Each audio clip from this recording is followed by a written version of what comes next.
Hello ladies and gentlemen of YouTube, Nexiom here, back with another Soldier 76 Helix Jump tutorial, this time taking a look at Watchpoint Gibraltar.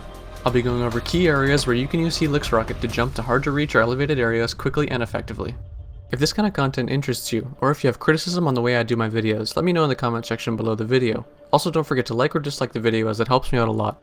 Finally, if you want to see more, hit that subscribe button. As I've done in the past, I'm going to explain how to perform a helix jump. Let's pause here and go over the 4 basic steps. Aim down, helix rocket, jump, and optionally sprint at the end for longer horizontal coverage. The first part, aim down, means essentially point your gun at your feet to prepare for the helix rocket. Using helix rocket next will cause splash damage to occur, then jump only milliseconds after will launch soldier into the air. We're going to watch this again in real time, and I wanted to note that sprinting is optional because it depends how far or how high up you're going to go. For higher jumps it's necessary, but for others it's only recommended. Scouting out near the attacker spawn, we can find a number of jumps that would give us a clear advantage. Here is a ledge you can't normally get to without a helix jump. Jumping from here to the bridge, which is more of a convenience jump, is possible as well if you're trying to get over to where a Bastion or Widowmaker would usually sit in a hurry. As we get into traveling long distances, you might be thinking that these paths are going to take some time to traverse, and with Helix Rocket being on a medium length cooldown, this isn't really viable. But to quote one of my all-time favorite movies, there's a difference between knowing the path and walking the path. I say this because it's unlikely you're going to make multiple jumps and do nothing in between. You can make one jump with a destination in mind, fire some bullets, or even another helix rocket, and then jump again sometime later.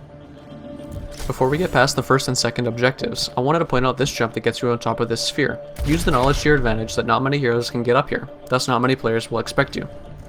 Another more sneaky position to be is on top of these server racks just before the second objective. Most players I've seen don't aim up at all in here, so you could easily pick off a lonely Zenyatta, Tracer, or Reaper while he tries to figure out where you are.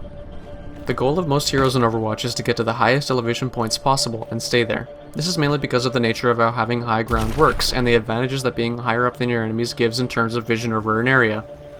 These next jumps are focused at how we can get to some of the highest points on Gibraltar, especially on top of the rocket ship in the hangar. There are a number of ways to get up there, but ultimately all of them stem from jumping from the bridges and the upper platform. You'll notice that I'm able to get up to the upper platform in this case without using a helix rocket. Try to find these spots and save a cooldown. We also try to use the shipping containers as a sort of stepping stone.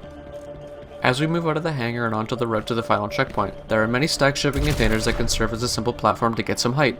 Most of them aren't that viable, but if you can get the chance, I'd say using them could be beneficial, especially as an intermediary platform to some other ledge like the one you're seeing here.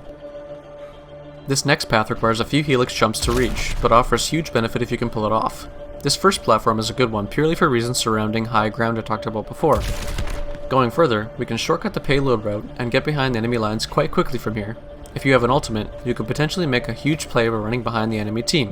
What's even better is that when you hop over to this side, you're already elevated on top of this overpass platform, giving you an advantage from above. Many times you'll be able to take out an enemy Widowmaker, Hanzo, or Reaper if they aren't paying attention. Let's shift to payload jump options. There are only a few viable jump options from on top of the payload, and mostly only for getaway purposes, as payload jumps are dependent on timing, because the payload moves. Sadly, a large number of platforms near the payload are simply too high up to reach. A lot of the jump options between the first objective and before leaving the hangar area are in the form of jumping to an overhead bridge walkway. After the hangar, it's mostly the stacked shipping crate containers that we saw earlier. These jumps are not complicated, and only really require some jump-sprint combination action that you guys have practiced numerous times by now, I'm sure. I'm really interested to see more jump strategies from you guys. If you guys find any really cool tactic or strategy on Watchpoint Gibraltar, let me know in the comments section below. That about wraps it up for this video. If you like the content, consider hitting that subscribe button. Also catch me live on Twitch TV/Nexiom. Thanks for watching, and I'll see you on the battlefield.